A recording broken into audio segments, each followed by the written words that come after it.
ସ୍ୱପ୍ନର ଗାଁ ଯୋଉଟା ମୋହନଗିରି ମାନେ ଆଜି ଅଡିଓ ରିଲିଜ ଫାଇନାଲି ହେଇଛି। ନାଇଁ ସିନେମା ବହୁତ ପ୍ରକାର ଆସୁଛି, ସିନେମା ବହୁତ ପ୍ରକାର ଆସିବ ମଧ୍ୟ। ଆଉ ଗୋଟିଏ ସିନେମା ସବୁବେଳେ ତ ପୂଜା ବଜାର ଆସିବ ନାହିଁ। ଆଉ ସମ୍ପୂର୍ଣ୍ଣ ଯେତିକି ସିନେମା ବି ଆସୁଛନ୍ତି ସେମାନେ ତାଙ୍କର କାହାଣୀ ଅଲଗା ଅଲଗା କାହାଣୀ ନେଇକି ଆସିଛନ୍ତି। ପ୍ରଥମେ ତ ସମସ୍ତଙ୍କୁ ମୋର ନମସ୍କାର।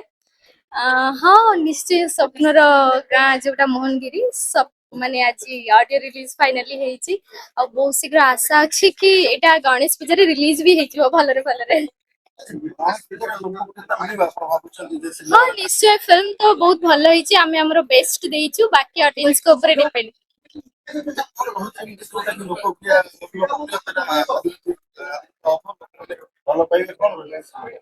ନିହାତି ଏଇଟା ଗୋଟେ ପୁନର୍ଜନ୍ମର କାହାଣୀ ତ ଅଛି। ବହୁତ ଦିନ ହେଲାଣି ଏମିତି କିଛି ଫିଲ୍ମ ଆସିନି, ବାକି କେମିତି ଲୋକମାନେ ଏଟାକୁ ଗ୍ରହଣ କରିବେ ସେଟା ତାଙ୍କ ଉପରେ ଡିପେଣ୍ଡ କରେ। ବାକି ସମସ୍ତେ ଯେତିକି ବି କୋ ଆକ୍ଟର ଅଛନ୍ତି ସମସ୍ତେ ବହୁତ ସୁନ୍ଦର କରିଛନ୍ତି। ଆଉ ମୋର ବହୁତ ସୌଭାଗ୍ୟ ଯେ ମୁଁ ପୁଷ୍ପାପାଙ୍କ ଏମାନଙ୍କ ସମସ୍ତଙ୍କ ସହିତ କାମ କରିଛି, ବହୁତ ସୁନ୍ଦର ଲାଗୁଛି। ବହୁତ ସୁନ୍ଦର, ବହୁତ ସୁନ୍ଦର ଲାଗିଛି ମତେ। ସିନେମାକୁ ନେଇକି ବହୁତ ଉତ୍ସାହିତ ଅଛି। ମୁଁ ଚାହୁଁଛି ବହୁତ ଦିନ ପରେ ଦର୍ଶକ ମାନେ ଗୋଟେ ସମ୍ପୂର୍ଣ୍ଣ ଓଡ଼ିଆ ମନୋରଞ୍ଜନର ପୁରା ସାମାଜିକ ପାରିବାରିକ ଚଳଚ୍ଚିତ୍ର ଦେଖିବାକୁ ପାଇବେ। 2020 ପରେ ବୋଧେ ଏମିତି ସିନେମା ଆସିନାହିଁ। 2020 ପରେ ବି 2000 ପରେ ବି ଏମିତି ସିନେମା ଆସିନାହିଁ। ସିନେମାର କାହାଣୀ ସମ୍ପୂର୍ଣ୍ଣ ମୌଳିକ ଆଉ ପୁନର୍ଜନ୍ମକୁ ନେଇକି ହେଇଛି। ତେଣୁ ଆଉ ୟା ଭିତରେ ରୋମାନ୍ସ ଅଛି, ଲଭ୍ ଅଛି, ଆକ୍ସନ ଅଛି, ଥ୍ରିଲର ଅଛି, ହରର ଅଛି, ସବୁ ପ୍ରକାର ମସଲା ଏଇ ସିନେମା ମାଧ୍ୟମରେ ଆମେ ଦର୍ଶକ ପାଖକୁ ଯୋଗାଇବାକୁ ଚାହୁଁଛୁ। ଭରପୁର ଗଣେଶ ପୂଜା ବଜାର ଆକ୍ଚୁଆଲି ପୂଜା ବଜାର ପାଇଁ ସିନେମାଟି ପୁରା ଫିଟ୍ ହେଇକି ଆସିଛି।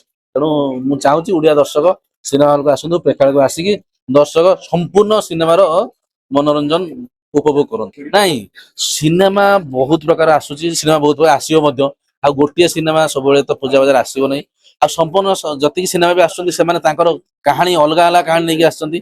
ସମସ୍ତେ କିଏ ମାଙ୍କ ଉପରେ ଆଣିଛନ୍ତି, ତ କିଏ ମାନେ ହରର ପାଇପାରିବେ, ଥ୍ରିଲର ପାଇପାରିବେ, ଆକ୍ସନ ପାଇପାରିବେ, ଲଭ୍ ପାଇପାରିବେ, ରୋମାନ୍ସ ପାଇପାରିବେ, ଆଉ ଦେବୀ ଆମର ଭକ୍ତି ବି ପାଇପାରିବେ। ତେଣୁ ଏଇ ସିନେମା ମାଧ୍ୟମରେ ଦର୍ଶକ ସବୁ କିଛି ପାଇପାରିବେ। ଏଇ ଗୋଟିଏ ସିନେମାରେ ଦର୍ଶକଙ୍କ ମନକୁ ଛୁଇଁବ ଏବଂ ହୃଦୟକୁ ବି ଛୁଇଁବ। ପ୍ରଡ୍ୟୁସିଂ କରିବା ସହିତ ଆପଣ ଆକ୍ଟିଂ ବି କରିଛନ୍ତି। ଆଜ୍ଞା ଆଜ୍ଞା।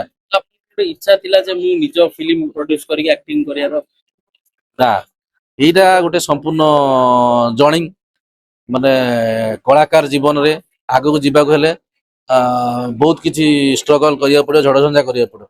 ଯେହେତୁ ମୁଁ ଜଣେ ଆକ୍ଟର, ତା ସହିତ ମାନେ ସିନେମା ଜଗତରେ କିଛି ଗୋଟେ ନୂଆ ସିନେମା କରିବାକୁ ଚାହିଁଲା ମାନେ ଆପଣଙ୍କୁ ବହୁତ ଆପଣ ଆପଣ ସ୍କ୍ରିପ୍ଟ ନେଇ ଯାହା ପାଖକୁ ଯିବେ ସେ କରିପାରେ ହୁଏତ ନ କରିବେ, କିନ୍ତୁ ଯେହେତୁ ମୋ ହୃଦୟକୁ ଛୁଇଁଛି ମୁଁ ଚାହିଁଲି ଏ ସିନେମାଟିକୁ ନେଇକି ଆମ ଦର୍ଶକଙ୍କୁ ଦେଲେ ଦର୍ଶକ ମାନେ ଗୋଟେ ନୂଆ କାହାଣୀ ଦେଖିବାର ସୁଯୋଗ ପାଇବେ, ନୂଆ ସିନେମା ଗୋଟେ ଦେଖିବାକୁ ସୁଯୋଗ ପାଇବେ। ତେଣୁ ମୁଁ ସେ ଆଶା ରଖି ଦର୍ଶକ ପାଖକୁ ଗୋଟେ ମୁଁ ନିଜେ ଅଭିନୟ କରିଛି, ତା ସହିତ ଗୋଟେ ସିନେମାକୁ ମାନେ ପ୍ରଯୋଜକ ହିସାବରେ ବି ମୁଁ ଆସୁଛି। ତେଣୁ ଲୋକମାନେ ମତେ ବହୁତ ପ୍ରଯୋଜକ ଏବଂ ଆକ୍ଟର ହିସାବରେ ଗ୍ରହଣ କଲେ ମୁଁ ବହୁତ ଖୁସି ହେବି।